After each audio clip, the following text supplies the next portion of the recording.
नमस्कार बंधुरा सेविका रान्नाघरे आपनादेर सकलकेई स्वागत। आमी आजके आपनादेरके एकटा नतून धरनेर कचुरी करे देखाबो। এই लाल शाक दिए आमी आजके कचुरी तैरी करब। देखुन एरकम এই ধরনের রেসিপি হয়তো আপনারা কোনোদিন খাননি। আপনারা পুরো ভিডিওটাই দেখতে থাকুন, ভালো লাগবে। আমি শাকগুলো নিয়েছি, শুধু পাতাগুলো নিয়েছি, ডাটাগুলো নিইনি। আমি শুধু শাক দিয়ে আজকে কচুরিটা তৈরি করব। আপনারা সম্পূর্ণ ভিডিওটা দেখুন। এখানে আমি এক বাটি ময়দা নিয়েছি, ময়দাটা আমি মেখে নেব। নুন, সাদা তেল দেবো, সাদা তেলটা একটু বেশি করে দেবো যেহেতু এটা কচুরি একটু মচমচে হবে।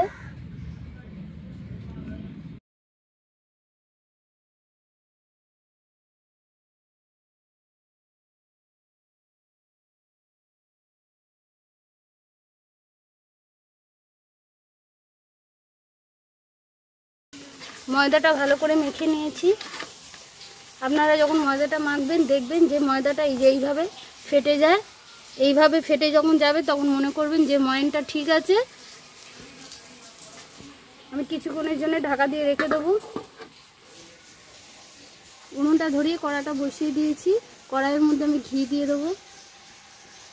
আমি 2 চামচের মতন ঘি দিয়ে দিয়েছি। আমি শাকগুলো নিয়ে নিয়েছি। এবার এই বড় বড় শাকগুলো একটু হাত দিয়ে ছোট ছোট করে টুকরো করে দেবো। ঘিটা গরম হয়ে গেছে, এর মধ্যে আমি এটা ভাজা বাদামি, আমি এই বাদামটা দিয়ে দেবো। একটুখানি টুকরো করে নিয়েছি। কিশমিশ আমি হাফ করে টুকরো করে নিয়েছি।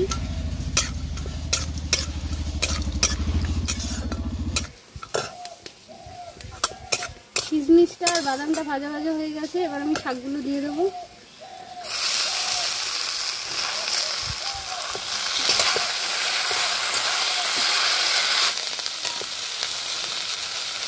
স্বাদ মতো নুন, একটু বেশি করে চিনি দেবো, একটু মিষ্টি মিষ্টি হবে।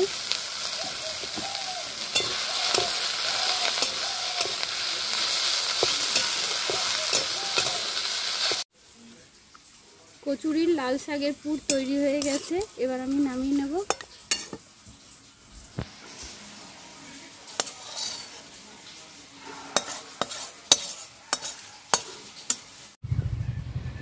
ততক্ষণ পুরটা ঠান্ডা হোক, আমি এদিকে কড়াইয়ে তেল দিয়ে হালকা তেলটা গরম হতে থাকুক।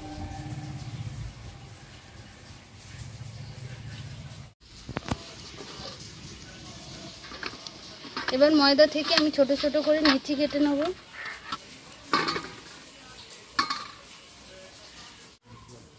আমি লিচিগুলোকে এভাবে ছোট ছোট করে কেটে নিয়েছি। এবার আমি একটু খিলি মতন তৈরি করে এর মধ্যে পুর ভরে দেব। পুরটাও ঠান্ডা হয়ে গেছে।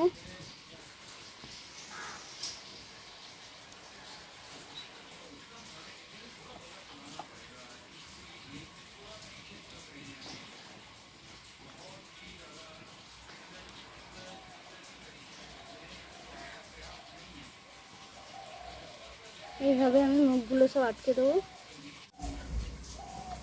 আমি সব কচুরিগুলোর পুর ভরে নিয়েছি। এবার যেদিকে মুখটা মুড়েছি সেই দিকটায় আমি করব না, আমি তার উল্টো দিকে একটু হাত দিয়ে এরকম চেপে চেপে দেবো। আমি চেপে চেপে একটু এরকম গর্ত মতন করে দেব। সবগুলো এইভাবেই তৈরি করে নেব। আর সব কচুরিগুলো তৈরি হয়ে গেছে। এদিকে হালকা করে তেলও গরম হয়ে গেছে। একটা একটা করে দিয়ে দেব।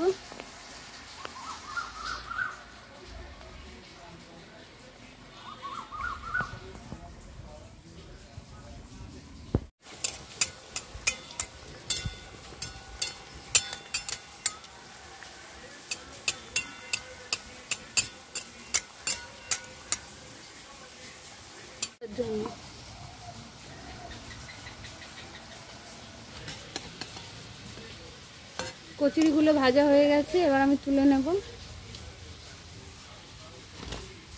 তো আঁচ দিও না, তেল গরম হয়ে গেলে এটা ছটফট হয়ে যাবে।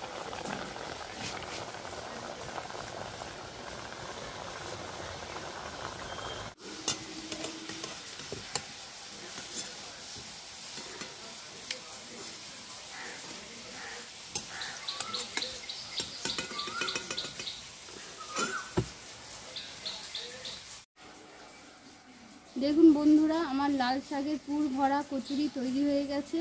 খেতে কিন্তু খুব সুন্দর হয়, একটু মিষ্টি মিষ্টি লাগবে। সবাই ভালো থাকবেন, সুস্থ থাকবেন, ধন্যবাদ।